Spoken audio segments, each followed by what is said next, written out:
በጣም እጅግ በጣም አስገራሚው ዜና በቅርቡ ይሆናል ተብሎ እየተጠበቀ ያለው ነገር ግን እስካሁን ድረስ እንኳን በተቃዋሚዎቹ በመንግስት ደጋፊዎች በእኛ ዘንድ እንኳን ይሆናል ብለን የማንጠብቀው ነገር እንደሚሆን የውስጥ መረጃዎች እየጠቆሙ ይገኛሉ። ይሄ ጉዳይ አንተ ኢትዮጵያ ያለችበት የዲፕሎማሲ ኩስመና ትላለህ፣ መንግስት ደግሞ አይ አይደለም ይሄ የድላችን ልዩ ቁመና ነው ይላል።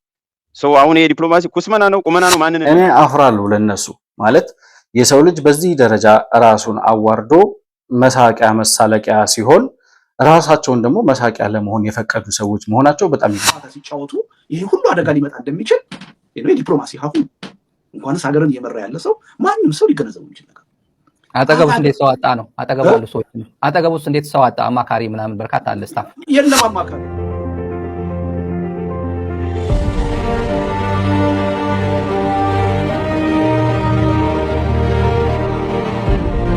ኢትዮጵያ እንዴት ወደ ቀይ ባህር ትመለስ የሚለውን ጉዳይ ስናነሳ አሜሪካ የኤርትራን ማዕቀብ ልታነሳ ነው የሚለውን ነጥብ እናገኛለን። ምን አገናኘው? ኢትዮጵያ ወደ ቀይ ባህር እንዴት ትውጣ የሚለው ጥያቄ የኤርትራ ማዕቀብ ከመነሳቱ ጋር ምን ያገናኘዋል የሚል ጥያቄ የሚያነሳ ሰው ካለ ወንድሜ ማክሮን ምናምን ብሎ ሲጽፍ ነበር ታስታውሱ እንደሆነ። አሁን ያ ሁሉ ዜሮ ሆኗል፣ ጠፍቷል። ከዚህ በኋላ ፈረንሳይ ከአቢይ ጋር እንደገና የባህር ኃይል አሰልጥን ወደሚል እሰጥ አገባና አንጃ ግራንጃ ውስጥ ከመግባት ነገ እንደሚያስመልሰው ያወቀ መሪ፣ የባህር በሩ በእጁ እንደሚገባ ያወቀ መሪ የባህር በሩ ገና ሳይመለስ በፊት የባህር ኃይል ያጣ በሰል ነው ባልሽ ብስለቱን ቀምሰን ነው ምንድነው ያመጡልን? ቻይና ያመጣችሁ ለምንድን ነው? ሶማሊላንድ ሪኮግናይዝ አታርግ በታይዋን ምክንያት ለማለት ነው ያመጣችሁ። ወደ መቃብር አፋፍ እየገባ የነበረውን ቡድን ትንፋሽ አጥሮት እንዲሞት የሚያደርግ ውሳኔ ነው። ኢሳያስ አፈወርቂና ጠቅላይ ሚኒስትር ዶክተር አብይ አህመድ ከዚህ በኋላ ተገናኝተው የሚተቃቀፉ ከሆነ ያኔ ደብረ ጽዮንን እንዴት እንደሚሆን ለማየት በጣም ናፍቄያለሁ።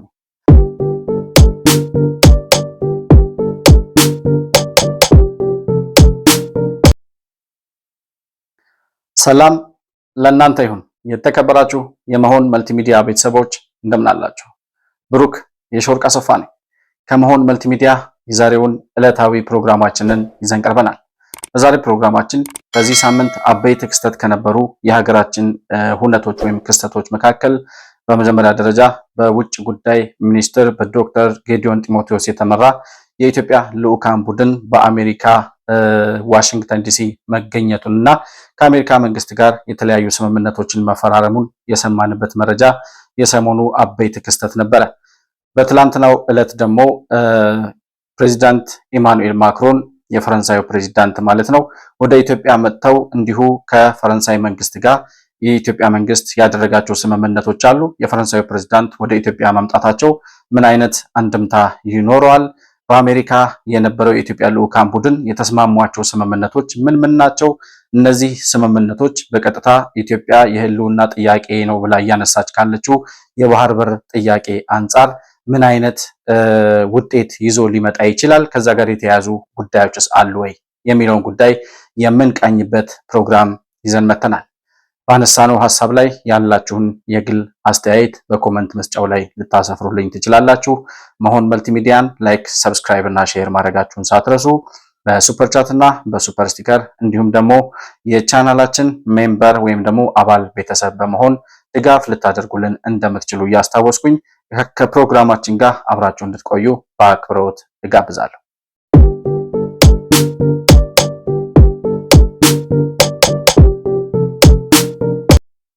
እንግዲህ በቀዳሚነት የምንመለከተው የቅርብ ጊዜ ክስተት የሆነው ከትላንት በስቲያ ይመስለኛል ከሁለት ቀናት በፊት በኢትዮጵያ የተገኙት የፈረንሳዩ ፕሬዚዳንት ኢማኑኤል ማክሮን በኢትዮጵያ ተገኝተው ከኢትዮጵያ መንግስት ጋር የተለያዩ ስምምነቶችን አድርገዋል። እንግዲህ ፕሬዚዳንት ኢማኑኤል ማክሮን ወደ ኢትዮጵያ ሲመጡ አሁን ወደ ሶስተኛ ጊዜያቸው ይመስለኛል። ከዚህ በፊት መጥተው በነበረበት ጊዜ የመጀመሪያ ጊዜ ጠቅላይ ሚኒስትር ዶክተር አብይ አህመድ ጠቅላይ ሚኒስትር ሆነው በተመረጡበት ሰሞን ነበር ወደ ኢትዮጵያ የመጡት።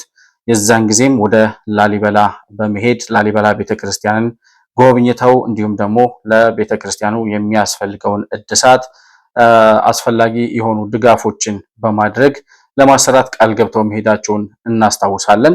በዚሁ ደረጃ የተለያዩ የልማትና የድጋፍ ስራዎችን ከዚያን ጊዜ በኋላም እንዲሁም ደግሞ ከዛም ጊዜ በፊት ነበር የኢትዮጵያና የፈረንሳይ ግንኙነት በእርግጥ ነገር ግን ጠቅላይ ሚኒስትር ዶክተር አብይ አህመድ ወደ ስልጣን ከመጡ ጊዜ ጀምሮ ደግሞ በተናጠል ከፕሬዚዳንት ኢማኑኤል ማክሮን ጋር ያላቸው የግለሰባዊ ግንኙነት እንዲሁም ደግሞ ሀገራቱ በተለያዩ የኢንቨስትመንት የጸጥታና የዲፌንስ ፎርስን የተመለከቱ በተለይ በአየር ኃይል አካባቢ ያሉ ግንባታዎችን በፈረንሳይ መንግስት በኩል የተለያዩ ድጋፎችን በማግኘት የፈረንሳይ መንግስት ለኢትዮጵያ የሚያደርገውን ከፍተኛ አስተዋጽኦ አጠናክሮ እየቀጠለበት ጊዜ እንደሆነ እናስታውሳለን። እንግዲህ አሁን ኢትዮጵያ እያነሳች ካለችው የባህር በር ጥያቄ አንጻር የፈረንሳይ መንግስት ፕሬዚዳንት የሆኑት ኢማኑኤል ማክሮን ይህን ጥያቄ ኢትዮጵያ የባህር በር ባለቤት መሆን አለባት፣ ኢትዮጵያ ወደ ቀይ ባህር መውጣት አለባት፣ ይህንን ጥያቄ በኃላፊነት ወስደው የሌሎች ሀገራትንም በማሳመን ከኢትዮጵያ ጎን በመቆም ይህንን ብሔራዊ ጥያቄ ነው ብላ ያነሳችውን የኢትዮጵያን የብሔራዊ ጥቅም ጥያቄ በዋና አጀንዳነት በመያዝ ሌሎች ሀገራትንም በማሳመን የኢትዮጵያን ጥቅም ለማስከበር ከሚንቀሳቀሱ የኢትዮጵያ ወዳጅ ሀገራትና መሪዎች መካከል ግንባር ቀደም ተብለው የሚጠቀሱ ሰው ናቸው ኢማኑኤል ማክሮን። እንግዲህ በትላንትናው ዕለትም ወደ አዲስ አበባ በመጡበት ጊዜ በተለያዩ ስምምነቶች ላይ የተለያዩ ስምምነቶችን ከኢትዮጵያ መንግስት ጋር መፈራረማቸውን ተመልክተናል። ከዚህ ውስጥ እንግዲህ በኢትዮጵያ አየር መንገድ በኩል ከፈረንሳዩ ኤርባስ ኩባንያ ከዚህ በፊት ታዘው ከነበሩ አውሮፕላኖች በተጨማሪ ወደ 26 የሚጠጉ ተጨማሪ አውሮፕላኖችን ለመግዛት ቅድመ ዝግጅት ተጠናቋል። በዚሁ ዙሪያ ላይም ጠቅላይ ሚኒስትር ዶክተር አብይ አህመድ እና ኢማኑኤል ማክሮን ስምምነት ተፈራርመዋል። የዚህ የአውሮፕላኖቹ በጀት ወደ 5.1 ቢሊዮን ዶላር የሚፈጅ ወጪ ይኖረዋል ለ26ቱ አውሮፕላኖች በአጠቃላይ ማለት ነው። ይሄ ብቻ ሳይሆን የተለያዩ በሰላምና ጸጥታ እንዲሁም ደግሞ በንግድና ኢንቨስትመንት ዙሪያ የተለያዩ ስምምነቶችን ጠቃሚ የሆኑ ስምምነቶችን የኢትዮጵያና የፈረንሳይ መንግስት መፈራረማቸውን ተመልክተናል። በዚሁ የኢንቨስትመንትና የንግድ ትስስር በኩል እንግዲህ ከዚህ በፊትም ወደ ኢትዮጵያ ገብተው በኢትዮጵያ ውስጥ የተለያዩ የኢንቨስትመንት ስራዎችን እየሰሩ ያሉ ከ60 በላይ የፈረንሳይ ባለሀብቶች በኢትዮጵያ ውስጥ ይገኛሉ። በግሪን ኢነርጂ ወይም ደግሞ ይሄ ታዳሽ ኃይል በሚባለው እንዲሁም ደግሞ የተለያዩ ማኒፋክቸሪንግ እና ኢንዱስትሪ ዘርፎች ላይ በመሳተፍ ውጤታማ የሆነ ስራ እየሰሩ የሚገኙ የፈረንሳይ ባለሀብቶች በኢትዮጵያ ይገኛሉ። ይህም በዋናነት እንግዲህ የፈረንሳይ መንግስትን ከኢትዮጵያ ጋር የሚያስተሳስረው ተጨማሪ የሆነውና ግንባር ቀደም የሆነው አሁን የኢትዮጵያ የባህር በር ጥያቄ ፈረንሳይ ራሷ ከማመኗ አልፎ ሌሎችን ለማሳመን የሄደችበት ርቀትና የኢትዮጵያ ወዳጅ ሀገር መሆኗን ጠቅላይ ሚኒስትሩና ፕሬዚዳንት ኢማኑኤል ማክሮን በግል ደግሞ ያላቸው ወዳጅነት የሀገራቱን የጋራ ተጠቃሚነት በፍትሃዊና ውጤታማ በሆነ መልኩ ለማስኬድ ስኬታማ የሆነ ስራ እየተሰራ ያለበትን ሁኔታ ተመልክተናል።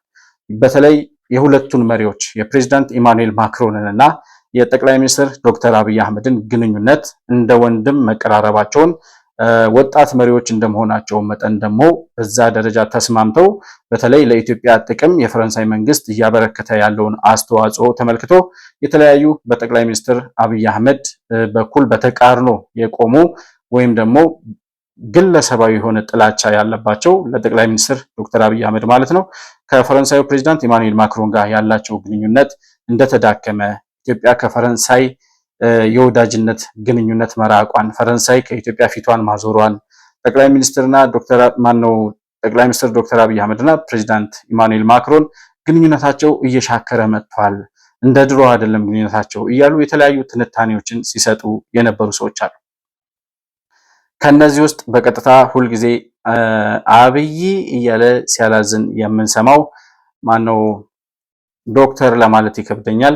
ሚልኬሳ የሚባል አንድ ፖለቲከኛ ይሁን አክቲቪስት ይሁን የመንደር ወሬኛ ይሁን ምን እንደሆነ የማይገባኝ አንድ ሰውዬ አለ እና እሱ ሰውዬ የፕሬዚዳንት ኢማኑኤል ማክሮን እና የአብቹን ግንኙነት አስመልክቶ ከፈረንሳዩ ጠቅላይ ፕሬዚዳንት ጋር ያለው ግንኙነት መዳከሙን ከዚህ በኋላ ፕሬዚዳንት ኢማኑኤል ማክሮን ከኢትዮጵያ ጋር ምንም አይነት ግንኙነት እንደማይኖረው አውቃለሁ በሚል ደረጃ ከውስጥ መረጃ አግኝቻለሁ የሚል በሚመስል ሁኔታ ይህንን ጉዳይ ሲናገር ነበር። ሚልኬሳ ምንድን ነው ያለው? ልጋብዛችሁና ተመልሼ እመጣለሁ። አብይና የኢማኑኤል ማክሮን የፈረንሳይ ፕሬዚዳንት በጣም ይቀራረቡ ነበር። ወንድሜ ማክሮን ምናምን ብሎ ሲጽም ነበር ታስታውሱ እንደሆነ። አሁን ያ ሁሉ ዚሮ ሆኗል፣ ጠፍቷል። ከዚህ በኋላ ፈረንሳይ ከአብይ ጋር አይደለችም። እንግዲህ አቶ ሚልኬሳ እንደምትሰሙት እንግዲህ በዚህ ደረጃ ሲያላዝን ነበር የነበረው። ፕሬዚዳንት ኢማኑኤል ማክሮን ወደ ኢትዮጵያ አይመጣም፣ ከዚህ በኋላ ከኢትዮጵያ ጋር ያለው ግንኙነት ሻክሯል፣ አብይና ማክሮን ያላቸው ግንኙነት እንደ ድሮ አይደለም ምናምን እያለ የሰው ልጅ በዚህ ደረጃ ፖለቲካ አውቃለሁ የሚል ፖለቲካ ውስጥ ኖር ያለሁ የሚል በዛ ላይ ደግሞ ተምር ያለሁ የሚል እንደው ከየት እንደተማረው የሱ ትምህርት በድንቁርና ይሁን በመሐይምነት ያገኘው ዶክተሬት እንደሆነ ባይገባንም ግን ዶክተር ይባላል ሰውየው። አንድ በሁለት መሪዎች መካከል ያለ ግንኙነት ሲጀመር የግል ግንኙነት አይደለም፣ የሀገራት ግንኙነት ነው። የሀገራት ግንኙነት ደግሞ በዓለም አቀፍ ፖለቲካ መርህ መሰረት ዘላቂ ጥቅም እንጂ ዘላቂ ወዳጅነት የለም በሀገራት መካከል። ሀገራት የራሳቸውን ጥቅም እስካስከበሩ ድረስ ከሌሎች ሀገራት ጋር ያላቸውን ግንኙነት በወዳጅነት ሊቀጥሉ ይችላሉ። ጥቅማቸው በዛ ሀገር ላይ በሚፈጥሩት ወዳጅነት የማይከበር ከመሰላቸው ወዳጅነታቸውን ያነሳሉ። ወዳጅነታቸውን አንስተው በጠላትነት ይፈላለጉ የነበሩ ሀገሮች ራሳቸው የሆነ ሰዓት ላይ ደግሞ ጥቅማቸውን የሚያስከብሩበት ሁኔታ ከተፈጠረ በጠላትነት ሲተያዩ የነበሩ ሀገራትም ተመልሰው ወዳጅ ሲሆኑ ተመልክተናል። ይሄ ማለት የዓለም አቀፍ የፖለቲካ አካሄዱ የዓለም አቀፍ የፖለቲካ ሕግ የሚባለው ዘላቂ ጥቅም እንጂ ዘላቂ ወዳጅነት የለም የሚለውን ነገር ይመሰክርልናል። ይሄ ከሆነ ምን እንደሆነ ሳይታወቅ በሁለቱ መሪዎች መካከል ያለው ግንኙነት ምንም የመሻከር ምልክት ሳይታይበት የተለያዩ ዓለም አቀፍ ግንኙነቶች ላይ ስብሰባዎች ላይ መገናኘት ባለባቸው ደረጃ እየተገናኙ የራሳቸውን የሀገራቸውን ጥቅም እያስከበሩ በጋራ እየሰሩ ያሉ ሀገራት የሁለቱ ሀገራት መሪዎች በመካከላቸው ምን እንደተፈጠረ እንኳን ሳይታወቅ ግንኙነቱ ሻክሯል። ከዚህ በኋላ ፈረንሳይ ወደ ኢትዮጵያ አትመጣም፣ ማክሮን ከአብይ ጋር ያለው ግንኙነት እንደ ድሮ አይደለም። አሁን ምንድን ነው የሚለው ይሄ ሰውዬ? ኢማኑኤል ማክሮን ትላንትና ከኤርፖርት ጀምሮ እስከ ብሔራዊ ቤተ መንግስት ድረስ የነበረውን አቀባበል ሲመለከት ሚልኬሳ ምንድን ነው የሚለው?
እኔና ወዳጄ ፕሬዝዳንት ኢማኑኤል ማክሮን ኢትዮጵያ በሰላማዊ መንገድ የቀይ ባህርን አክሰስ የማድረግ ፍላጎቷን በዝርዝር ተወያይተናል።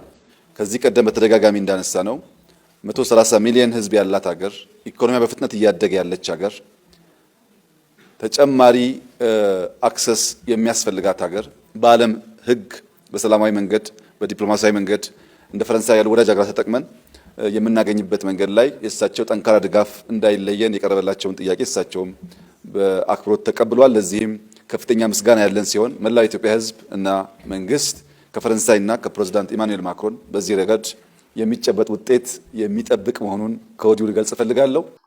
እኔ አፍራለሁ ለነሱ ማለት የሰው ልጅ በዚህ ደረጃ ራሱን አዋርዶ መሳቂያ መሳለቂያ ሲሆን ራሳቸውን ደግሞ መሳቂያ ለመሆን የፈቀዱ ሰዎች መሆናቸው በጣም ይገርማል። የሰው ልጅ ክብሩን ለመጠበቅ ነው ብዙ ዋጋ የሚከፍለው። እነዚህ ክብራቸውን ለማጣት ራሳቸው ተዘጋጅተው ከረባት አስረው ሱፍ ለብሰው በስነ ስርዓት መጥተው ሲዋሹ እኮ እውነት ከነሱ ውጪ የሚያውቃት ያለ አይመስልም።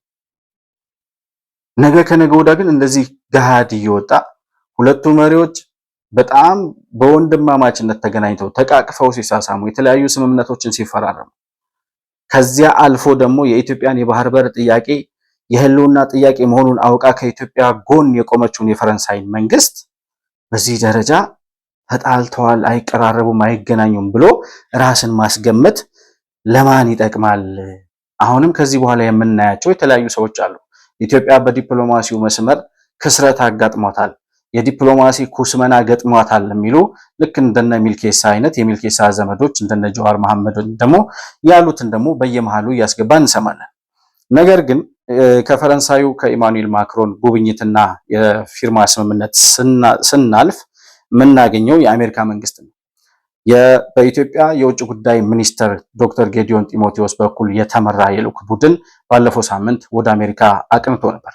በአሜሪካ ዋሽንግተን ዲሲ ተገኝቶም ከተለያዩ የአሜሪካ ባለስልጣናት ጋር የተለያዩ ስምምነቶችን አድርገዋል። በአሜሪካና በኢትዮጵያ መንግስት መካከል ወዳጅነትን የሚያጠናክር አብሮነትን የሚያጎለብት በጋራ ለመስራት የሚያስችሉ ማዕቀፎችን የያዘ በጣም ሰፊ መጠነ ሰፊ የሚባል በተለያዩ ዘርፎች ላይ ያተኮረ ስምምነቶችን ተፈራርመዋል። የአሜሪካ መንግስት ከኢትዮጵያ ጋር ስምምነት ተፈራረመ የሚለውን ጉዳይ ሲሰሙ ግን መርዶ የሆነባቸው እግዚኦ መሐረና ክርስቶስ ማለት የቃጣቸው ወይም ደግሞ ሱብሃንአላህ ማለትም የቃጣቸው ሰዎች እንደነበሩ ተመልክተናል። ምንድን ነው ያስደነገጣቸው የሚለውን ነገር ካነሳን የአሜሪካ መንግስት ከኢትዮጵያ ጋር እንደዚህ አይነት መጠነ ሰፊ ስምምነቶችን ይፈራረማል ብለው አልጠበቁም ነበር። እንግዲህ ቅድምም እንዳልኩት እንደነ ሚልኬሳ አይነት የነሱ ወዳጆች አንገታቸውን ከመድፋታቸው አልፈው እስከዛሬ ሲያወሩት የነበረው ኢትዮጵያ በዲፕሎማሲው ዘርፍ የዲፕሎማሲ ኩስመና ገጥሟታል፣ ከዓለም ተገልላለች፣ የዩናይትድ አረብ ኤምሬትስ መጫወቻ ሆናለች እና አሜሪካ ከኢትዮጵያ ጋር ያላቸው ወዳጅነት ከዜሮ በታች ወርዷል፣ በዲፕሎማሲ ኢትዮጵያ በዚህ ደረጃ ተዋርዳ አታውቅም እያሉ ሲያላዝኑ የነበሩ ሰዎች አንገታቸውን የደፉበት ኢትዮጵያ ደግሞ እና ኢትዮጵያውያን ቀና ብለን የቆምንበት ጊዜ ላይ ነው የምንገኘው። ምንድነው የተስማሙት ስምምነት የሚለውን ነገር ስናነሳ የመጀመሪያው ስምምነታቸው በኢኮኖሚና ትሬድ ኢንቨስትመንት ላይ ያተኮረ ነው። በኢኮኖሚ ዘርፍ በጋራ በትብብር ለመስራት በተለያዩ ድጋፎች ላይ የአሜሪካ መንግስት ለኢትዮጵያ የተለያዩ ኢኮኖሚ ድጋፎችን ለማድረግ እንዲሁም ደግሞ ትሬድ እና ኢንቨስትመንት ላይ ያተኮሩ የንግድ እስከዛሬ በአሜሪካና በኢትዮጵያ መካከል የነበረው የንግድ ልውውጥ የበለጠ ማክሲማይዝ የሚደረግበት የሚጨምርበትና የአሜሪካ ባለሀብቶች ወደ ኢትዮጵያ መጥተው ኢንቨስት ሊያደርጉ በሚችሉባቸው ጉዳዮች ላይ የተለያዩ ስምምነቶችን ተፈራርመዋል። ሁለተኛው ስምምነታቸው የሚያተኩረው ፒስ ኤንድ ሴኩሪቲ ኤንድ ዲፌንስ ላይ ነው የሚያተኩረው የሰላምና ጸጥታ ጉዳዮችን እንዲሁም ደግሞ ከመከላከያ ሰራዊት ጋር ተያይዞ የመከላከያ ዲፌንስ ፎርስን እንዲሁም ደግሞ ብሔራዊ ደህንነትና ሰላምና ጸጥታ ላይ ያተኮሩ ስምምነቶችን ተፈራርመዋል። ሶስተኛው ስምምነት ከሀገር ወጣ ብሎ በአፍሪካ ቀንድ ቀጠና ላይ በተለይም በቀይ ባህር ቀጠና ላይ ያላቸውን የሁለቱን ሀገራት ብሔራዊ ጥቅም ለማስከበር በሚያስችል ደረጃ በቀጠናው ሰላምና ጸጥታን ለማስከበር በሚችሉበት ሁኔታ ላይ ስምምነት ተፈራርመዋል። እነዚህ ሶስት ስምምነቶች የኢትዮጵያና የአሜሪካ መንግስት የተፈራረሟቸው ናቸው። እንግዲህ ይሄ ሁሉ ስምምነት ከአሜሪካ ጋር እንዴት ሊሆን ቻለ የሚል ጥያቄ የሚያነሱ ሰዎች ይኖራሉ። ይሄ ብቻ አይደለም፣ እነዚህ ስምምነቶች ብቻ አይደሉም። ኢትዮጵያ ላይ የአሜሪካ መንግስት ጥሎት የነበረው የጦር መሳሪያ ማዕቀብ እንዲነሳ የአሜሪካ መንግስት ወስኗል። ኢትዮጵያ ከአሜሪካ ምንም አይነት የጦር መሳሪያ እንዳትገዛ፣ በእርዳታም ቢሆን እንዳታገኝ፣ የተለያዩ በተለይ በጦር መሳሪያ ከቀላል እስከ ከባድ የጦር መሳሪያዎች ከአሜሪካ መንግስት መግዛት እንደማትችል ማዕቀብ ተጥሎባት ነበረ። ያ ማዕቀብ በትላንትና በዚህ ሳምንት በተደረገው የኢትዮጵያ ልዑካን ወደ አሜሪካ ሂደው በተስማሙት ስምምነት መሰረት ኢትዮጵያ ከዚህ ማዕቀብ ነፃ እንድትሆንና ማንኛውንም አይነት የጦር መሳሪያ ከአሜሪካ ወደ ኢትዮጵያ ማስገባት መግዛት የምትችልበት እድል እንዲፈጠርላት በር ተከፍቶላታል። ይሄ ለጠላቶቻችን እጅግ በጣም አንገት የሚያስደፋ ዜና ነው። ኢትዮጵያ ከአሜሪካ ጋር የተለያዩ ግንኙነቶችን መፈራረም እኮ አይደለም። የአሜሪካ መንግስት ኢትዮጵያን ትቶ ከኤርትራ መንግስት ጋር ግንኙነት ፈጠረ እያሉም ሲያላዝኑ ሰምተናቸዋል። አሁን በቅርቡ የአሜሪካ መንግስት የጦር ምንድነው ይሄ በኤርትራ ላይ ጥሎት የነበረውን ማዕቀብ ለማንሳት ከኤርትራ መንግስት ጋር ውይይት ጀምሯል፣ ንግግር ጀምሯል የሚል ዜና እየተናፈሰ ነበረ። ይህንን ዜና ይዘው የኢትዮጵያ በተለይም ደግሞ የጠቅላይ ሚኒስትር ዶክተር አብይ አህመድ ባይዘው ጠቅላይ ሚኒስትር ዶክተር አብይ አህመድን የማነሳው ተቃዋሚ ነን ብለው አሁን በተለያዩ ዘርፍ ላይ ያሉ ሰዎች በቀጥታ አታክ የሚያደርጉት የኢትዮጵያ መንግስት ሳይሆን በተናጠል በግለሰብ ደረጃ ኢምፐርሰን አብቹ ላይ ያተኮረ ጥላቻ ስላለባቸው እና አብቹ ላይ ባለባቸው ጥላቻ ተነስተው ወይም ደግሞ የሚፈልጉትን የስልጣን ዳረጎት ሊሰጣቸው ስላልቻለ መጥተው ደጅ ጠንተው እንደናንተ አይነት ሰዎችን አሁን ያለው መንግስት አያካትትም ወይም ለእናንተ ቦታ የለውም ተብለው ወደ መጣችሁበት ተመለሱ ተብለው የተላኩ ሰዎች መጥተው ደጅ ጠንተው የተለያዩ ደጅ መጥኛዎችን ሽምግልናዎችን ሁሉ ልከው ስልጣን ለማግኘት ማለት ነው።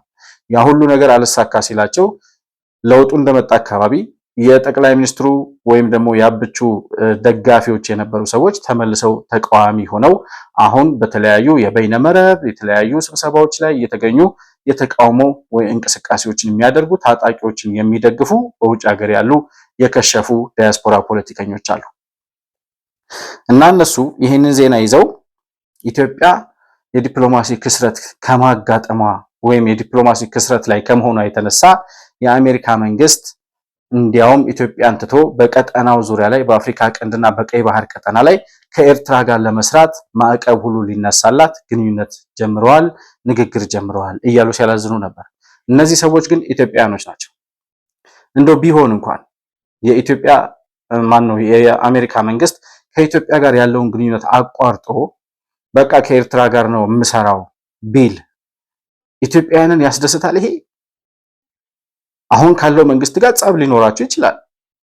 ከጠቅላይ ሚኒስትሩ ጋር በግለሰብ ደረጃ የሚተዋወቁ ከሆነ ወይም ደግሞ ለሱ ያላቸው ጥላቻ ስር የሰደደ ሊሆን ይችላል። ከዚያ ባለፈ ግን በኢትዮጵያ ብሔራዊ ጥቅም ላይ የሚመጣ በቀጠናው ዙሪያ ላይ የትኛውም በዓለም ላይ ያለ ሀገር ኢትዮጵያን ትቶ በአፍሪካ ቀንድ ላይ ከየትኛውም ሀገር ጋር አብሮ ሊሰራ አይችልም። ምክንያቱም ትልቋ አንከር ሀገር ኢትዮጵያ ነች። ኢትዮጵያን ሳይዝ እንኳን አይደለም የአፍሪካ ቀንድን ወደ ሌላ ወደ ምዕራብና ሰሜን አፍሪካና ወደ ምዕራብ አፍሪካ ወደ ደቡብ አፍሪካ በአጠቃላይ ወደ አፍሪካ ሀገራት እንደ ጌትዌይ የምታገለግለው ኢትዮጵያ እንደመሆኗ መጠን ኢትዮጵያን ትቶ የትኛውም የዓለም ሀገር የዓለም ሀያል ልዕለ ሀያል የሚባሉ ሀገራት ኢትዮጵያን ትተው በአፍሪካ ላይ ያላቸውን ጥቅም ሊያስከብሩ የሚችሉበት እድል እንደሌለ እነሱ ያውቁታል። ነገር ግን ቢሆን እንኳን እንደማይሆነው ነገር ሆኖ ኢትዮጵያን ትቶ ከሌላ ሀገር ጋር እሰራለሁ የሚል መንግስት ቢመጣ ያ ነገር የፈለገ ተቃዋሙ ዘርፍ ላይ ያለ ሰው ቢሆን ኢትዮጵያ ላይ የሚመጣ ጉዳት በሀገር ደረጃ የሚመጣ ጉዳት እንዴት አንድን ኢትዮጵያዊ ያስደስታል? ኢትዮጵያውያን ናቸው ወይ እነዚህ ሰዎች? ሰው እንዴት በሀገሩ ላይ የዚህን ያክል ቁማር ይጫወታል? እንኳን ያልሆነ ሊሆን የማይችል ነገር ገና ለገና በይሆንልኛል ምኞት እየዘባረቁ ቢሆንም እንኳን ሊሆን እንኳን ቢችል ተቃውሞ የፖለቲካ ተቃውሞ የሐሳብ ልዩነት ሌላ ጉዳይ ነው። መሪውን መጥላት አሁን ያለውን መንግስት መጥላት ሌላ ጉዳይ ነው። በሀገር ላይ የሚመጣ ጥቅምን ግን ልክ እንደ ግል ጥቅም አድርጎ አስቦ በኢትዮጵያ ላይ የሚመጣውን ኪሳራ ልክ እንደ ጠላት ሀገር ቪቫ እያሉ ሻምፓኝ መራጨት ይሄ ኢትዮጵያዊነት ወይም የአንድ ሀገር ዜጋ ነኝ የሚል ሰው በሀገሩ ኪሳራ ላይ የዚህን ያክል ጮቤ ይረግጣል ተብሎ አይታሰብም። ነገር ግን ኪሳራም አላጋጠመንም፣ ሊያጋጥመንም አይችልም። ኢትዮጵያን ሳይዝ ማንኛውም የዓለም ሀገር ወደ አፍሪካ ሊገባ እንደማይችል ያውቀዋል።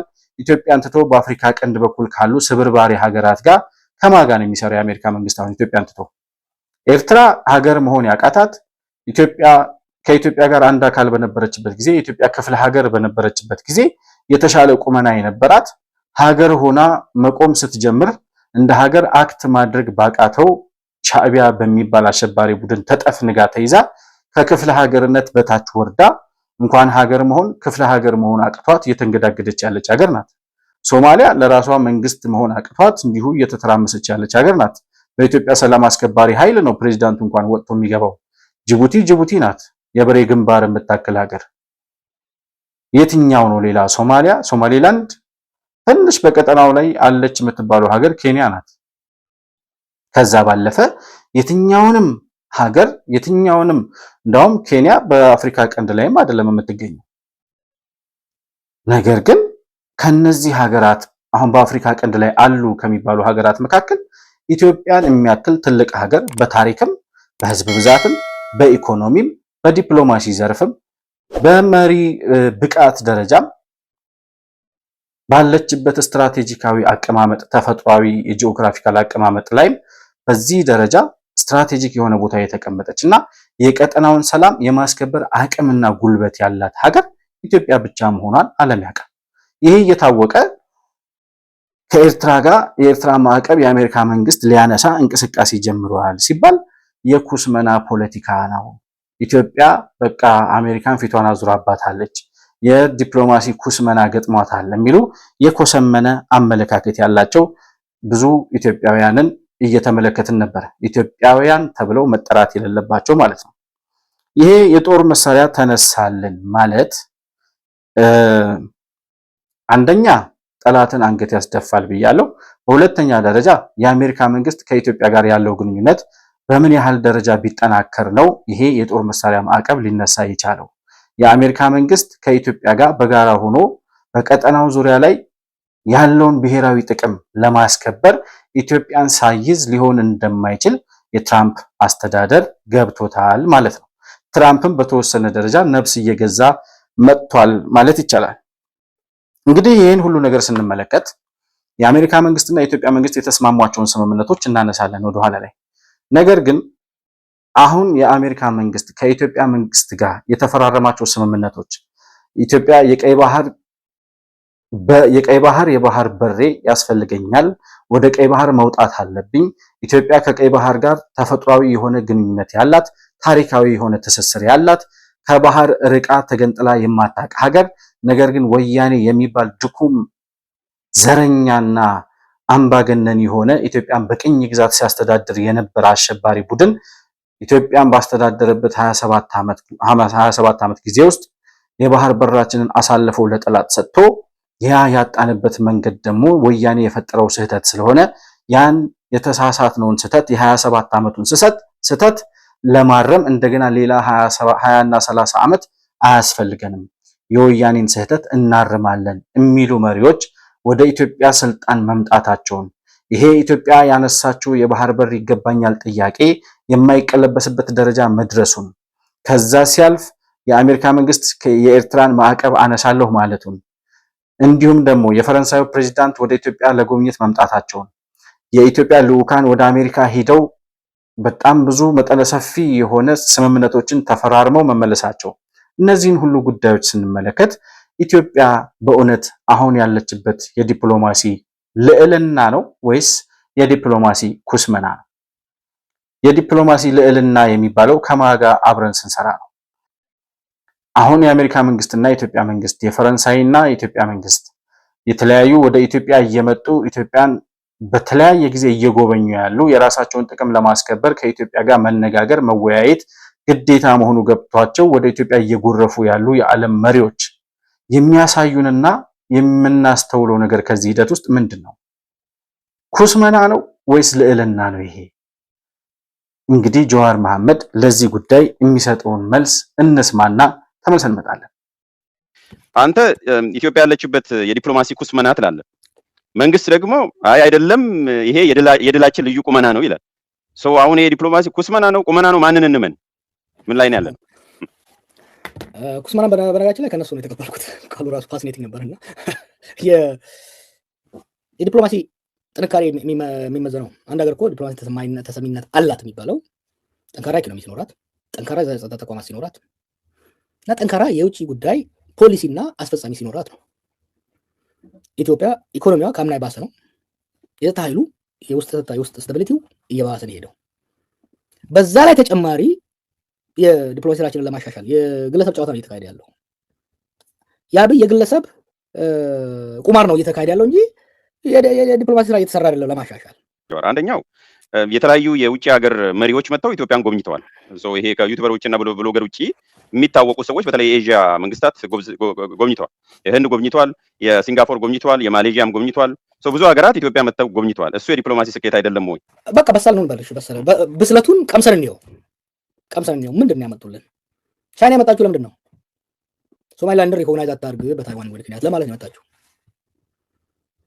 የአውሮፓውያኖቹ የሚመጡት ለምንድን ነው? ከኤርትራ ጋር ግጭት ውስጥ ገብተህ የባሰ ሪፊውጂ የባሰ ስደተኛ ወደ እንዳትልክብን ነው። የዲፕሎማሲ ውጤት ነው። ሰዎች ኢንቨስትመንት ይዘውልን ቢመጡ ኖሮ የጸጥታ ተቋማችንን ሊያጠናክር የሚችል ድጋፍ ይዘውልን ቢመጡ ኖሮ። እንግዲህ ጀዋር መሐመድ ሲያወራ እንደምትሰሙት በጣም እርግጠኛ ሆኖ ነው የሚያወራው። ኢትዮጵያ በዲፕሎማሲ ኩስመና ላይ ናት ያለችው።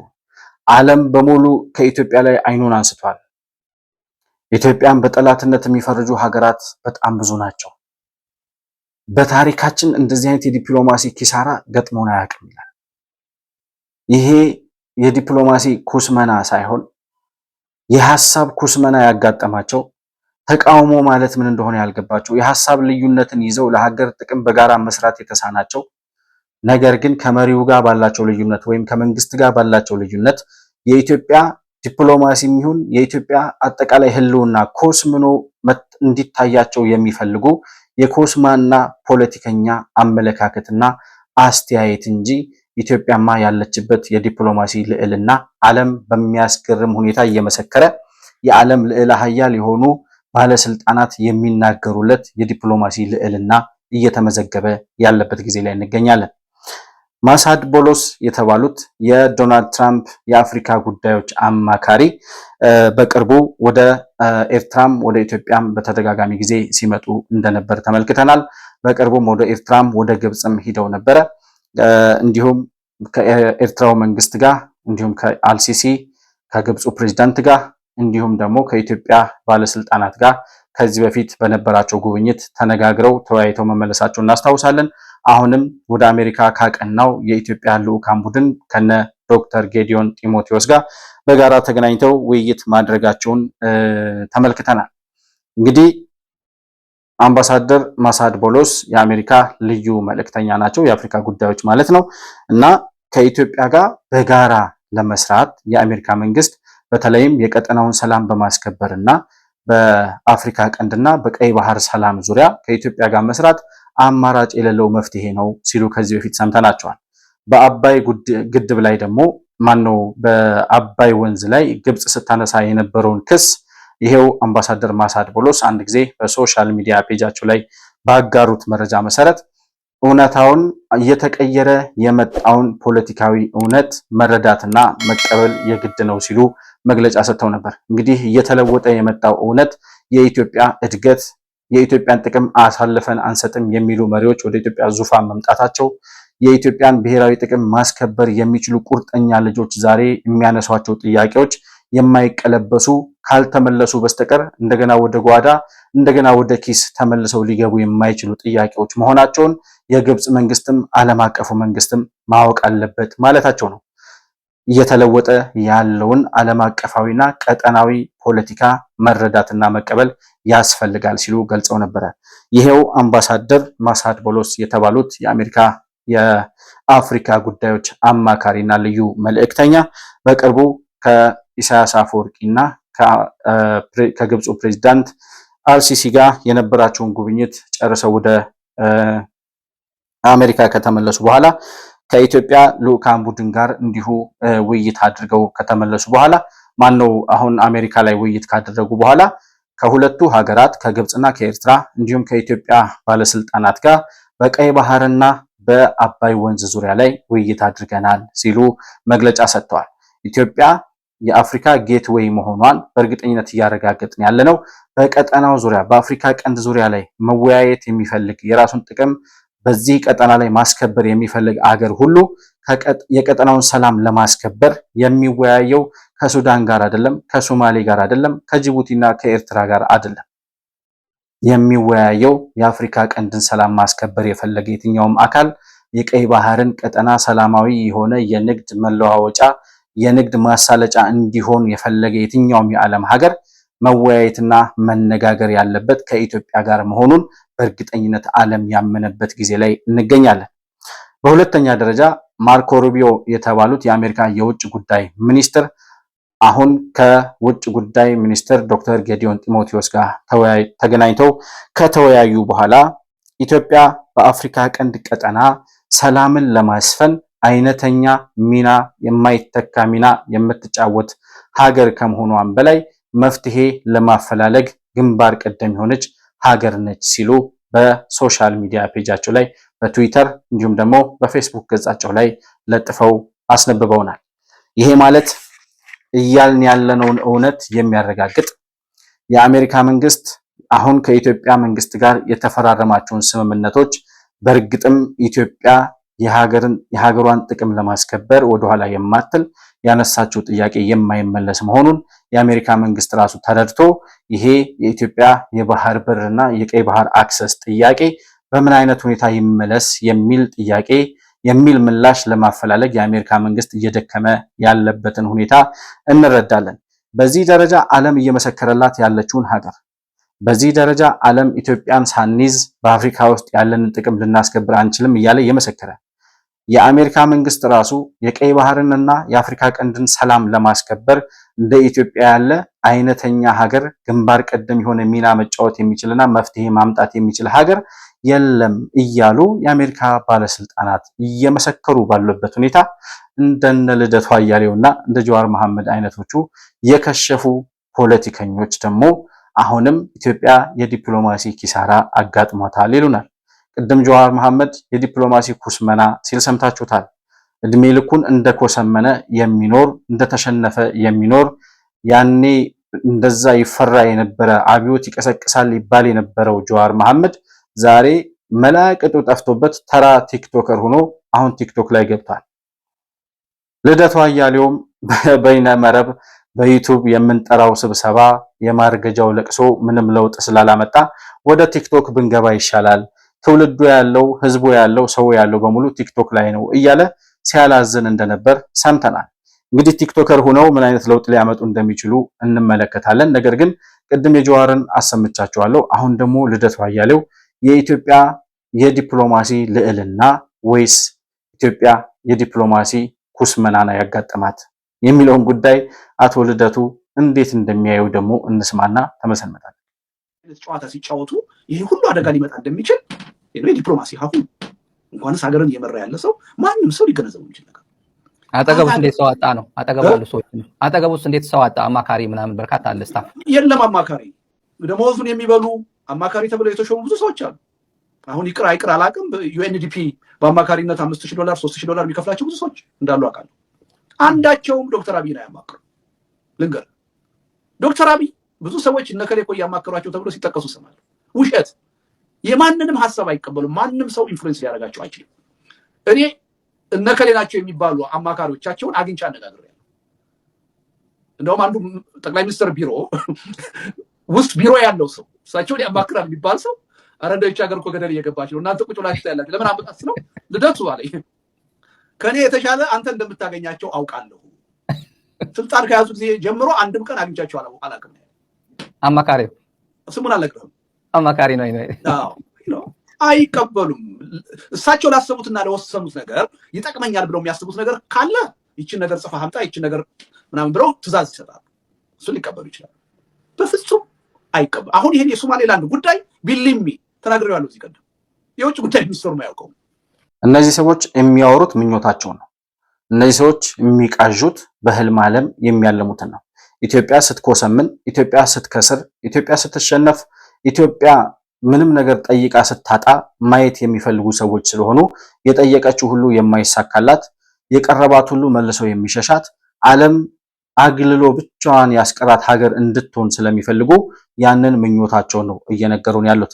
አሁን እውነታውን እያዩም ዓለም እየመሰከረ ያለውን እውነትም እየተመለከቱ ላለመረዳት ጆሮአቸውን ደፍነው አይናቸውን ጨፍነው የውር ድንብር የሚጓዙ ሰዎች ናቸው። ለነሱ እውነታውን ለማስረዳት መሟሟት ራሱ አያስፈልግም። ለእንደነዚህ አይነት ሰዎች እውነታውን እንደዚህ ነው ብሎ ማስረዳት ስለማይቻል ለማስረዳትም ጊዜ መውሰድ ጉንጭ ማልፋት ነው የሚሆነው። ነገር ግን እነሱ እያወሩ ያሉት ምኞታቸውን እንደሆነ የኢትዮጵያ የዲፕሎማሲ ልዕልና ከየት ወዴት እየተመነጠቀ እያደገ እየሄደ መሆኑን ህዝብ ማወቅ ስላለበት እንደነዚህ አይነት ተሸናፊ ሰዎች የሚያወሩትን ውሸት ህዝቡ እንዲረዳ ነው ጣልቃ እያስገባን የምናቀርበው እንጂ ለነሱ እውነታውን ለማስረዳት አይደለም። እያዩ የማያምኑ ሰዎች እኛ የምናወራውን ነገር ተቀብለው ያምናሉ ብሎ ማሰብ ስለማይቻል የማያምኑትም አውቀው ስለሆነ ማመን ስለማይፈልጉ እንጂ እውነታው ጠፍቷቸው ስላልሆነ ማለት ነው። እንግዲህ እንደዚህ ከመክሰር ያድናችሁ ብለን እነ ልደቱ አያሌውና እነ ጀዋር መሐመድን ኢትዮጵያና አሜሪካ የተስማሙት ስምምነት እስኪ በዘርዘር ባለመልኩ እንመልከተው። የመጀመሪያው በተለይ በሽብርተኝነት ላይ ያተኮረው ስምምነታቸው ሽብርተኝነትን መዋጋት በሚለው ዘርፍ ላይ የፒስ ኤንድ ሴኩሪቲ የሚለው ማለት ነው። እዛ ላይ ሽብርተኝነትን መዋጋት አንዱ ማዕቀፍ ነውና ሽብርተኝነት ከሶስት ማዕቀፎች ይመነጫል ይላል አሁን የኢትዮጵያና የአሜሪካ መንግስት የተስማሙት የስምምነት ሰነድ። አንደኛው ዓለም አቀፍ ወንጀለኞች የሚባሉ በዓለም አቀፍ ደረጃ በተለያዩ የቴክኖሎጂ ዘርፍ ሊሆን ይችላል፣ የመሳሪያ ዝውውር ሊሆን ይችላል፣ በተለይም ደግሞ ይሄ የሰዎች ሂውማን ትራፊኪንግ እንደዛ አይነት ዓለም አቀፍ ወንጀል የሚፈጽሙ ሰዎች አሉ። በብላክ ማርኬት በተለያዩ የእጽ ዝውውሮች ላይ ምናምን እንደዚህ አይነት ወንጀል የሚፈጽሙ ሰዎች አሉ። ዓለም አቀፍ ወንጀለኞች ይባላሉ። ከእንደነዚህ አይነት ቡድኖች የሽብርተኝነት እንቅስቃሴ ይመነጫል ይላል የአሜሪካ መንግስት ያዘጋጀው ሰነድ። ሁለተኛው ኢስላሚክ ቴሮሪስት ግሩፕስ የሚባሉት እንደ የእስላሚክ ወይም የእስልምና አክራሪ ጽንፈኛ ኃይሎች የሚባሉት እንደ አይሲስ፣ አልቃኢዳ፣ አልሸባብ እና መሰል አይነት እንደ ሀውቲ አማጽያን አይነት እንደነዚህ አይነት በእስልምና አክራሪነት ጽንፍ ረግጠው የሚንቀሳቀሱ ትጥቅ አንስተው በተለይ ከአሜሪካ መንግስትና ከምዕራባውያን ጋር ከፍተኛ የሆነ እሰጥ አገባ እንዲሁም ደግሞ ከፍተኛ የሆነ ጉዳት ያደረሱ ቡድኖች ናቸው። ከነዚህም ሽብርተኝነት ይመነጫል ይላል የአሜሪካ መንግስት። ሶስተኛው ኤክስትሪሚስት ሌፍቲስት ፖለቲሽያን የሚላቸው ወይም ደግሞ አክራሪ የግራ ፖለቲከኞች ከሚባሉ ጽንፍ የረገጠ የብሔር ሊሆን ይችላል፣ የቋንቋ፣ የሃይማኖት የተለያዩ ፖለቲካ ውስጥ የገቡ ነገር ግን ጽንፍ የረገጠ የግራ ዘመም ፖለቲካን ከሚያራምዱ አካላት ሽብርተኝነት ሊመነጭ ይችላል ብሎ የአሜሪካ መንግስት ይዘረዝራል። በእነዚህ ማዕቀፎች ውስጥ የሚንቀሳቀስ ወይም የሚፈጠር ሽብርተኝነትን የአሜሪካና የኢትዮጵያ መንግስት በጋራ ሆነው መታገልና መዋጋት አለባቸው የሚል ስምምነት ነው የተፈራረሙት። ባይ ዘ ዌይ እነዚህ ስምምነቶች በየዓመቱ የሚታደሱ ናቸው። በየዓመቱ አንድ ዓመት አሁን የኢትዮጵያ ልዑካን ወደ አሜሪካ ሄደው ተስማምተዋል።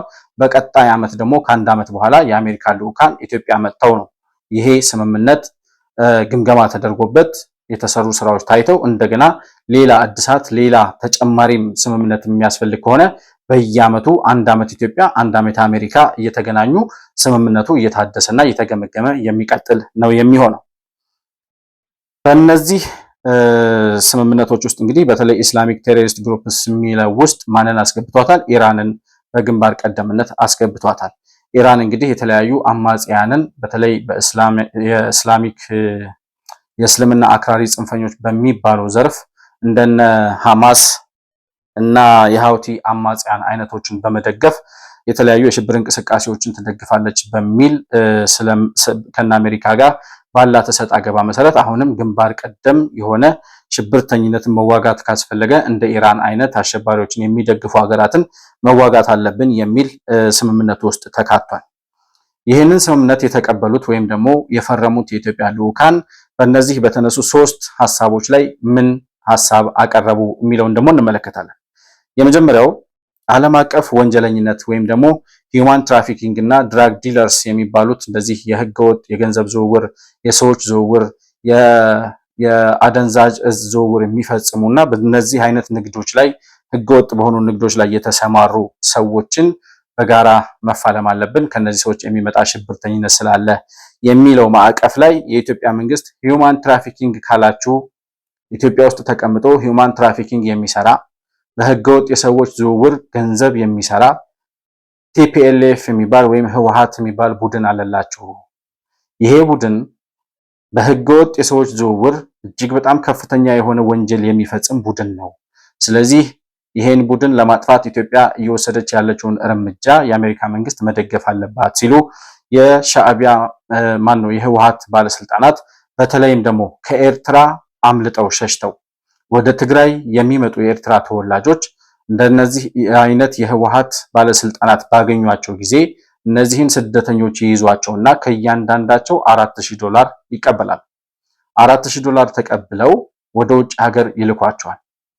እንግዲህ የሚልኳቸው በህገወጥ መንገድ ነው። በህገወጥ መንገድ እነዚህን ሰዎች አዘዋውረው ሲልኩ ከእያንዳንዱ ስደተኛ $4000 ይቀበላሉ።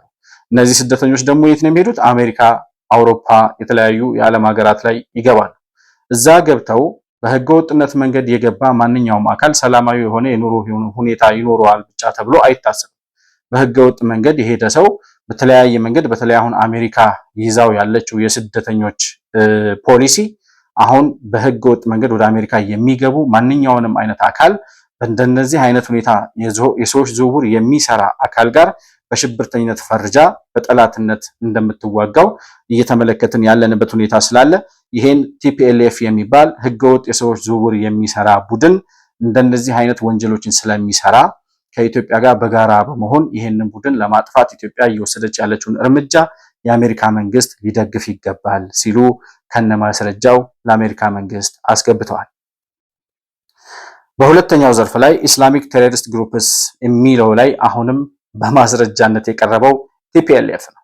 የቲፒኤልኤፍ ባለስልጣናት የህወሓት ባለስልጣናት እብሪት ጭንቅላታቸው ላይ ወጥቶ ምላሳቸው ምን እንደነካው ሳይታወቅ ነገ ምን ይመጣብናል የሚለውን ነገር እንኳን ሳይጠይቁ እንደፈለጉ ነው የሚዘባረቁት።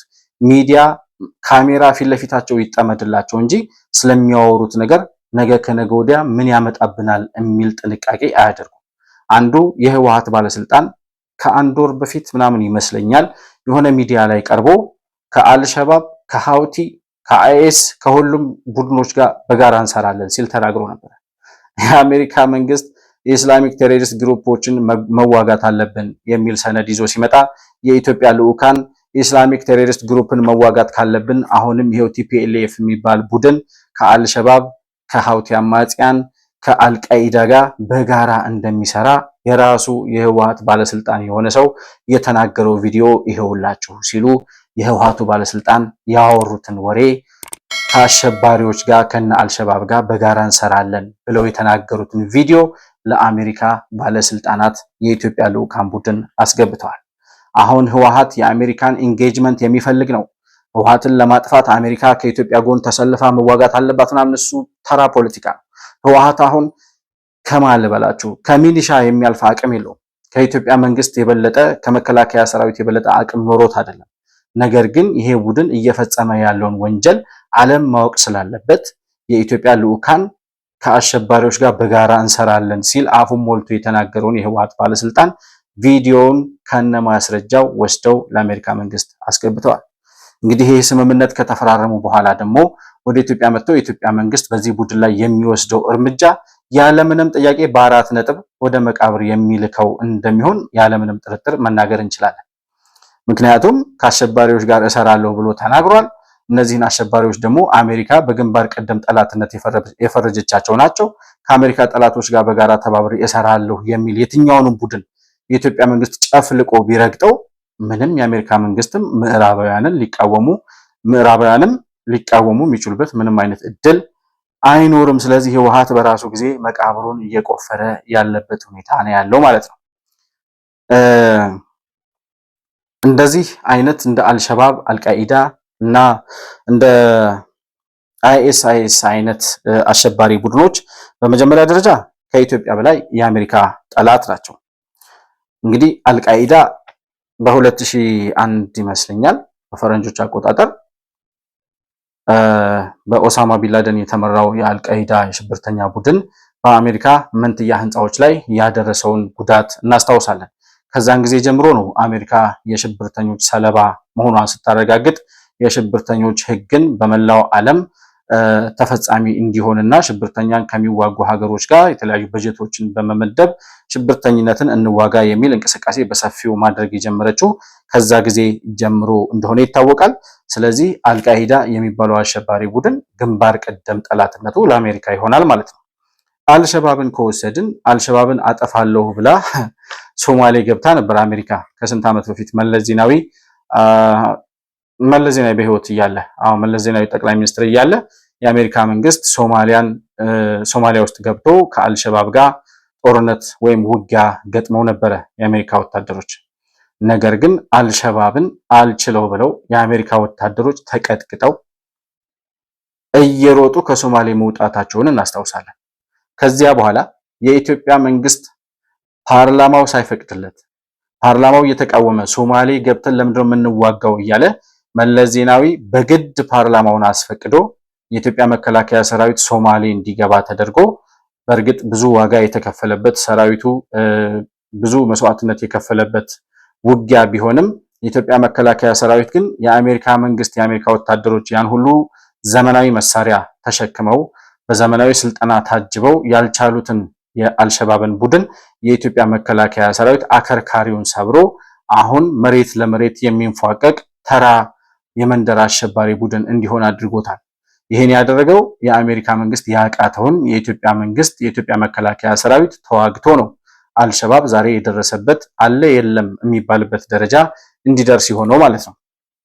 ስለዚህ የአልሸባብን አከርካሪ የሰበርነው እኛ ከሆን አልቃይዳ የሚባለውና እንደ አይሲስ አይነት እንደ አልሸባብ አይነት አሸባሪዎች ደግሞ የአሜሪካ ግንባር ቀደም ጠላቶች ከሆኑ አሁን የሃውቲ አማጽያን ከኢራን ጋር በመሆን በቀይ ባህር ቀጠና ላይ እየፈጸሙ ያሉት ህገወጥነትና የሽብር እንቅስቃሴ በጣም ከፍተኛ የሆነ የቀይ ባህርን ቀጠና አደጋ ላይ የጣለ በዛ የሚካሄደውን የዓለም ንግድ በሙሉ አደጋ እንዲጋረጥበት ያደረገ እንቅስቃሴ እያደረጉ እንደሆነ ይታወቃል።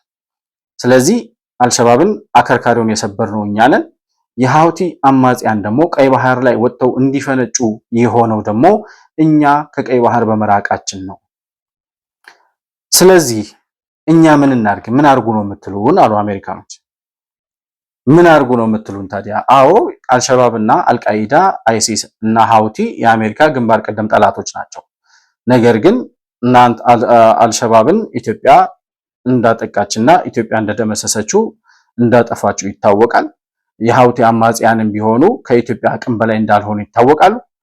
ስለዚህ እነዚህን ሽብርተኞች ለመዋጋት አሁን እኛ ምን ማድረግ አለብን የሚል ጥያቄ ሲያነሱ አሜሪካኖቹ ኢትዮጵያ ከቀይ ባህር አስወጥታችሁ ነው።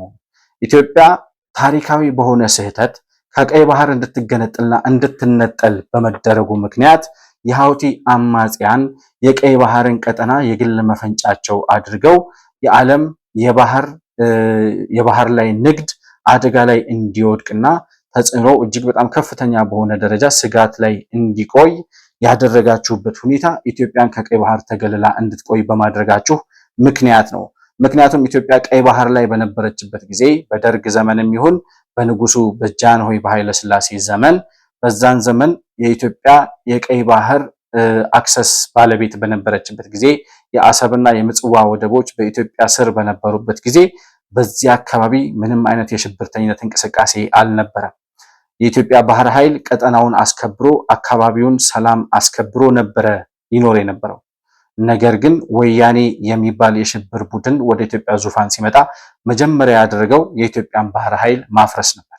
ባህር ኃይሉን ብቻ ሳይሆን መከላከያውን፣ አየር ኃይሉን በሙሉ አውድሞ ኢትዮጵያ ያለምንም ወታደር፣ ያለምንም አየር ኃይል፣ ያለምንም ባህር ኃይል ነበረ የባድመ ጦርነት እስከሚነሳ ድረስ የቆየችው። በዚህ ምክንያት ባህር ኃይላችን ስለፈረሰ ባህር ኃይላችን ሲበተን ዝም ብላችሁ ስላያችሁ ኢትዮጵያ ከቀይ ባህር ተገንጥላ እንድትወጣ ኤርትራ ስትሄድ የአሰብን ወደብ አብራ ኤርትራ ይዛ እንድትሄድ በመደረጉ በዚህ አይነት ታሪካዊ ስህተትና የጠላቶቻችን ታሪካዊ ደባ ኢትዮጵያ ከቀይ ባህር ተነጥላ እንድትቆይ በመደረጉ ምክንያት የቀይ ባህር ቀጠና የአሸባሪዎች መፈንጫ እንዲሆን ምክንያት ሆኗል። ስለዚህ አሁንም ይሄንን ቀጠና ሰላም ማስከበር የምትፈልጉ ከሆነ ኢትዮጵያም የራሷን የብሔራዊ ስጋት ማስከበር ስላለባት የቀይ ባህር አክሰስ ለኢትዮጵያ የተፈጥሮ እና የህልውና ጉዳይ የተፈጥሮ ባለቤትነት ባለቤትነቷ ታውቆ አሁን ደግሞ የህልውና ጥያቄ መሆኑ ተረጋግጦ ኢትዮጵያ ወደ ቀይ ባህር ቀጠና ካልተመለሰች የአሰብ ወደብ ተመልሶ ወደ ባለቤቱ ካልመጣ በስተቀር የቀይ ባህር ቀጠና መቼም ሰላም እንደማይሆን ዓለም ያውቃል። የአሜሪካ መንግስትም ይሄንን ማወቅ አለበት። ከኢትዮጵያ ልዑካን በኩል የተነሳው ጥያቄ አሁንም ከዚህም በፊት በዲፕሎማሲው ዘርፍ ያለምንም ጦርነት ያለምንም ውጊያ በሰላማዊ መንገድ የባህር በራችን እናስመልሳለን ሲል ጠቅላይ ሚኒስትር ዶክተር አብይ አህመድ በተደጋጋሚ ሲናገር ሰምተናል። መከራከሪያቸው የሚያቀርቡት ይህንን ነበር። የኢትዮጵያ ባህር ኃይል ወደ ቀጠናው ወደ ቀይ ባህር መመለስ አለበት። አብቹ እንደመጣ ባህር ሳይኖራት ባህር ኃይል የምታደራጅ ሀገር እያሉ አብዛኞቹ ሲያላዝኑብን የባህር ኃይላችንን ቀድሞ እንዲገነባ አድርጎ አሁን የኢትዮጵያ የባህር ኃይል ስራ ጀምሯል። ባህር ሳይኖር የባህር ኃይል መገንባት የቻለ መሪ ነው። ለምን? ባህሩን እንደሚያስመልሰው ያውቃል። ባህሩ ሲመለስ ግን ባህር ላይ የሚመደበው የኢትዮጵያ ባህር ኃይል ሰልጥኖ ተዘጋጅቶ ተደራጅቶ ካልጠበቀ የባህር በሩ ከመጣ በኋላ እንደገና የባህር ኃይል አሰልጥን ወደሚል እሰጥ አገባና አንጃ ግራንጃ ውስጥ ከመግባት ነገ እንደሚያስመልሰው ያወቀ መሪ፣ የባህር በሩ በእጁ እንደሚገባ ያወቀ መሪ የባህር በሩ ገና ሳይመለስ በፊት የባህር ኃይል ያደራጃል። እንዲህ ነው ራዕይ ያለው ዓላማ ያለው ግቡን ማሳካት እንደሚችል የሚያነሳው ጥያቄ ጀስቲፋየብል እንደሆነና አሳማኝ የሆነ የፍትሃዊነት ጥያቄ መሆኑን የተረዳ መሪ አስቀድሞ መስራት ያለበትን የቤት ስራ ይሰራል። ኢትዮጵያ ባህር ኃይሏን ገንብታለች። አሁን በቀጣይ ወደ ቀይ ባህር ቀጠና መውጣት አለባት የሚለውን ጉዳይ ዓለም በሁለት እጁ አጨብጭቦ የተቀበለው ውሳኔና ጉዳይ ሆኗል። ስለዚህ ኢትዮጵያ እንዴት ትመለስ የሚለው ሲነሳ ወደ ቀይ ባህር እንዴት ትመለስ የሚለው ጉዳይ ሲመጣ ከኤርትራ መንግስት የማዕቀብ መነሳት የአሜሪካ መንግስት የኤርትራን ማዕቀብ አነሳለሁ ከሚለው ጉዳይ ጋር የሚያያዝ አጀንዳ ስላለው እሱን መጨረሻ ላይ እንመለከተዋለን። በሶስተኛ ደረጃ ግን የአክራሪ የግራ ፖለቲካ ወይም ጽንፈኝነት የሚባለው ጉዳይ አሁን ሶስተኛው ላይ ያነሳሁት ቅድም ሁለቱን አይተናል። አንደኛ ኢስላሚክ ቴሮሪስት ግሩፕስ የሚባለው የሽብር እንቅስቃሴ ውስጥ የሚገቡ ቲፒኤልኤፍ ከአሸባሪዎች ጋር ሰራለሁ ያለበትን እንዲሁም ደግሞ ዓለም አቀፍ ወንጀለኞች እነዚህ ድራግ ዲለርስ እና የህገወጥ የገንዘብና የሰዎች ዝውውር የሚሰሩ መኒ ላውንደሪ እና ሂውማን ትራፊኪንግ ላይ የሚሰሩ ሰዎች ማለት ነው። በእነሱ ሁለቱ ህወሓት ከነዚህ አካላት ጋር ምን አይነት እንቅስቃሴ እንዳለው ያስረዱበትን ተመልክተናል።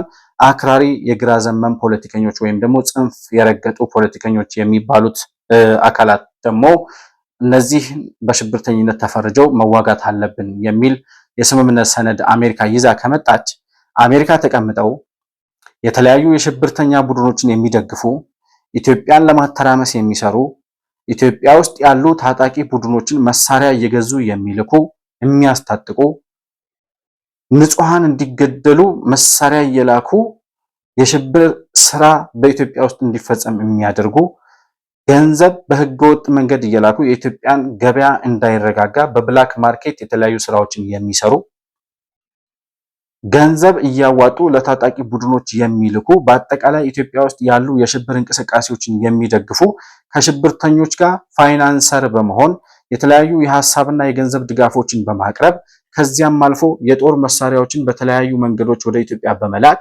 ኢትዮጵያ በእርስ በርስ የጦርነት እንቅስቃሴ ውስጥ እንድትቆይ አሸባሪ ቡድኖች በኢትዮጵያ ውስጥ እንዲፈለፈሉና ኢትዮጵያ ከውስጥ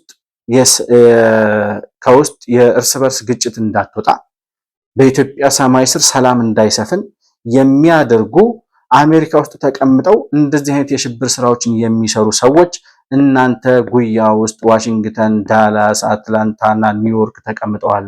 እንደነ ሚኒያፖሊስ እና ማን ነበር ጀዋር መሐመድ የሚኖርበት የተለያዩ የአሜሪካ ስቴቶች ላይ እንደዚህ አይነት የሽብር እንቅስቃሴ የሚሰሩ ኢትዮጵያውያን ሆነው ነገር ግን የአሜሪካ ዜግነት ያገኙ አሸባሪዎችን የሚደግፉ ጽንፍ የረገጡ ፖለቲከኞች አሜሪካ ውስጥ ተቀምጠው የኢትዮጵያን ብሔራዊ ጥቅም ከኢትዮጵያ ታሪካዊ ጠላቶች ጋር በጋራ በመሆን ጥቅሟን እንዳታስከብር፣ ሰላም እንዳታገኝ፣ የኢትዮጵያ ኢኮኖሚ ሁኔታ እንዳይረጋጋ፣ በአጠቃላይ በኢትዮጵያ ውስጥ ሰላም እንዳይኖር የሚሰሩ ሰዎች አሜሪካ ውስጥ ተቀምጠዋል። እንደዚህ አይነት ግራ ዘመም ጽንፍ የረገጠ ፖለቲካን በሽብርተኝነት ፈርጀን የምንዋጋ ከሆነ ከአሜሪካ ጋር በጋራ ሆነን አሜሪካም ደግሞ በውስጧ ተቀምጠው ኢትዮጵያን ለማተራመስ የሚሰሩ አሸባሪዎችን ኃይል ልትላቸውና እርምጃ ልትወስድልን ይገባል ሲሉ በአሜሪካ ተቀምጠው ከነዚህ ከሁለቱ ሸኔዎች ጋር ከህወሓት ጋር ከሻዕቢያ ጋር ከግብጽ ጋር የሚሰሩ ኢትዮጵያን በተለያየ መንገድ ለማተራመስ እንቅስቃሴ የሚያደርጉ የዲያስፖራ ፖለቲከኞችን ከአሸባሪው ቡድን ጋር ያላቸውን እንቅስቃሴና ተግባር በማስረጃ በማስደገፍ እከሌ ተብሎ በስም ደረጃ የደረሰን ወይም ያገኘነው ነገር ባይኖርም ነገር ግን ከሽብርተኞቹ ጋር የሚሰሩ ሰዎችን ለአሜሪካ መንግስት በግልጽ አስረድተው ከነማስረጃ ማስገባታቸውን ተመልክተናል። እንግዲህ ከነዚህ ከሁለቱ ሸኔዎች ጋር ግንኙነት ያላቸው እነማን ናቸው የሚለውን ጉዳይ በዝርዝር ማየት እንችላለን። የአሜሪካ መንግስት ከዚህ በፊት ጀዋር መሐመድን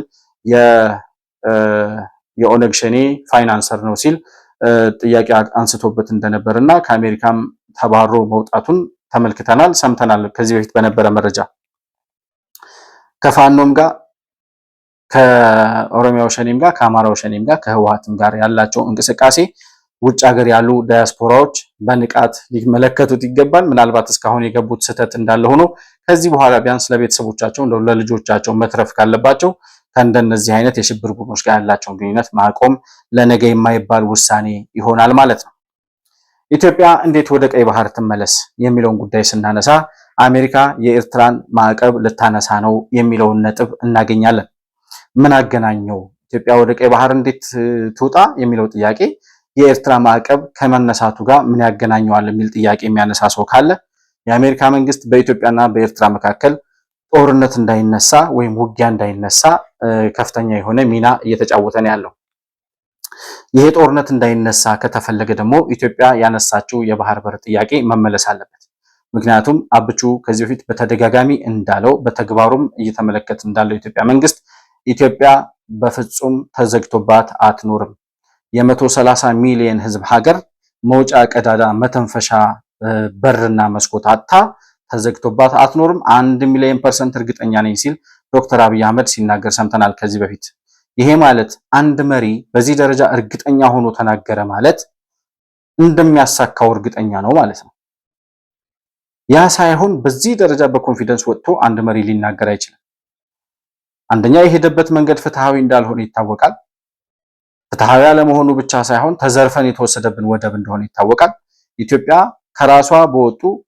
ከራሷ ጉያ በወጡ ቅኝ ገዢዎች ህወሓት በሚባል የጠላት አጀንዳ ጉዳይ አስፈጻሚ በሆኑ መሪዎች ተገዝታ በነበረበት ጊዜ በህገ ወጥ መንገድ አላግባብ ያጣነው ንብረት ታሪካዊ ሀብታችን እንደሆነ ይታወቃል። ይህን ጥያቄ የማይመለስና የማይቀለበስ ጥያቄ መሆኑን ደግሞ የአሜሪካ መንግስት ተረድቷል። ስለዚህ የማይቀለበስ ጥያቄ ከሆነ ዲፕሎማሲያዊ በሆነ መንገድ ሰላማዊ በሆነ መንገድ ይህን የቀይ ባህር አክሰስ ኢትዮጵያ የምታገኝበትን እድል ዓለም ካልፈጠረ በቀይ ባህር ቀጠና ላይ ለሚፈጠረው ቀውስ ኃላፊነቱን ይወስዳል። ምክንያቱም ኢትዮጵያ በአንድም በሌላም መንገድ አሸማግሉኝ ብሏል ዶክተር አብይ። አሸማግሉን፣ የኢትዮጵያ የባህር በር ጥያቄ የማይቀለበስ መሆኑን አውቃችሁ የዓለም መንግስታት፣ የዓለም ሀያላን ሀገራት አደራድሩን፣ በሰላማዊ መንገድ የባህር በር የምናገኝበትን እድል ፍጠሩ። አይ ካላችሁ ዝም ብላችሁ የምትመለከቱ ከሆነ ግን በማንኛውም አይነት አማራጭ የባህር በራችን እናገኛለን ሲል ተናግሯል። እና አሜሪካ በቀይ ባህር ቀጠና ጦርነት እንዲነሳ አይፈልጉም። ኢትዮጵያን ማጣት አይፈልጉም። ይህን የኢትዮጵያን ጥያቄ ችላ ብሎ ያለፈ የትኛውም የዓለም ሀያል ሀገር ኢትዮጵያ ጋር በጋራ ሆኖ በቀጠናው ያለውን ጥቅም ሊያስከብር እንደማይችል ያውቀዋል። ስለዚህ ከኤርትራ ጋር የአሜሪካ መንግስት መነጋገር ጀመረ።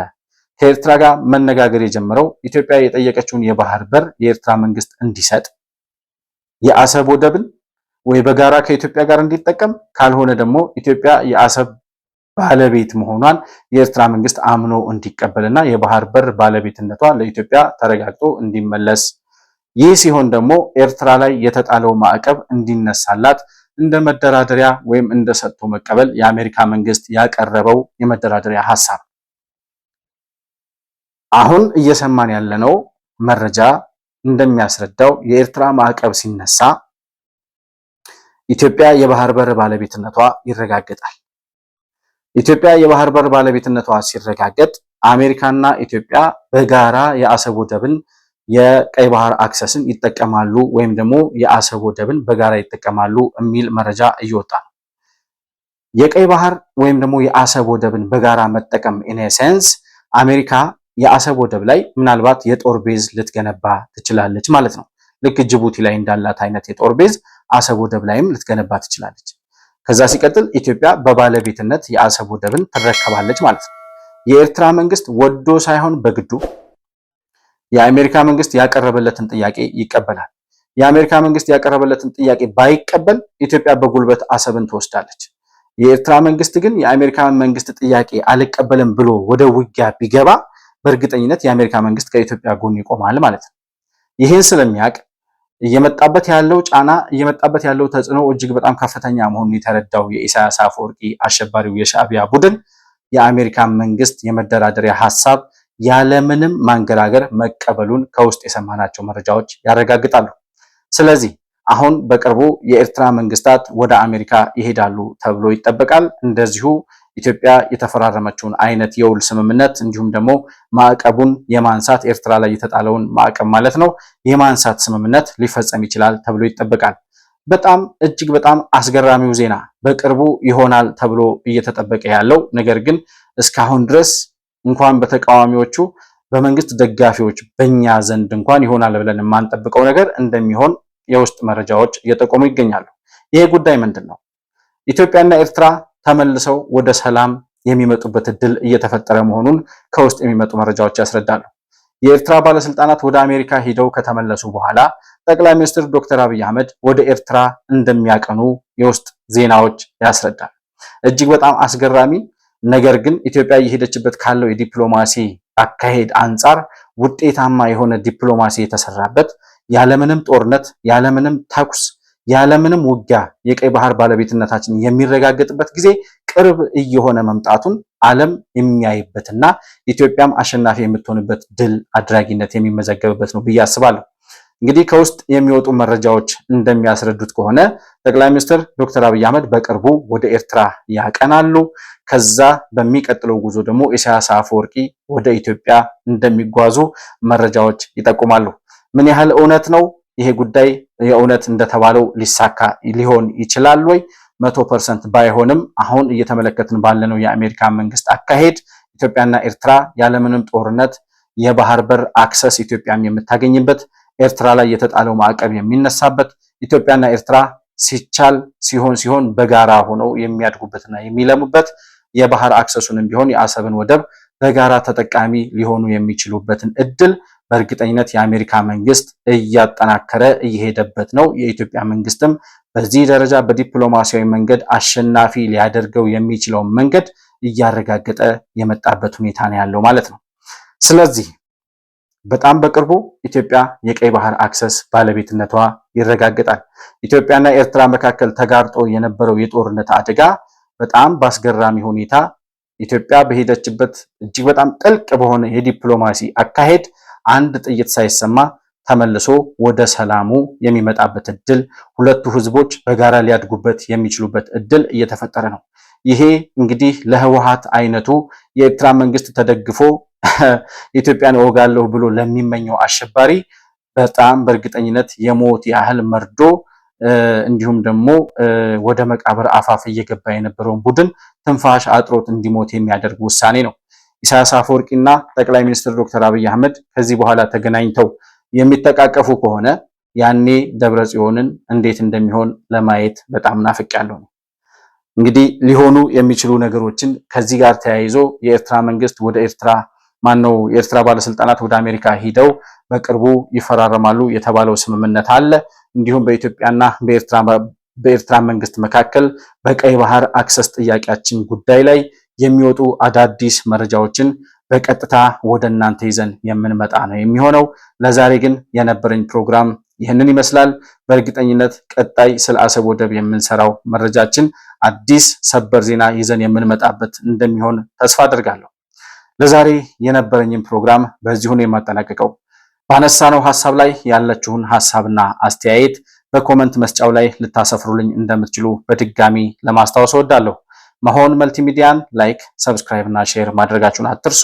በሱፐር ቻት እና በሱፐር ስቲከር እንዲሁም ደግሞ የቻናላችን ሜምበር ወይም አባል ቤተሰብ በመሆን ድጋፍ ልታደርጉልን እንደምትችሉ እያስታወስኩኝ ከፕሮግራማችን ጋር አብራችሁ ስለቆያችሁ እጅግ በጣም አድርጌ አመሰግናለሁ። በሌላ ፕሮግራም በአዲስ መረጃ እስከምንገናኝ ድረስ ሰላም በያላችሁበት ለእናንተ ይሁን።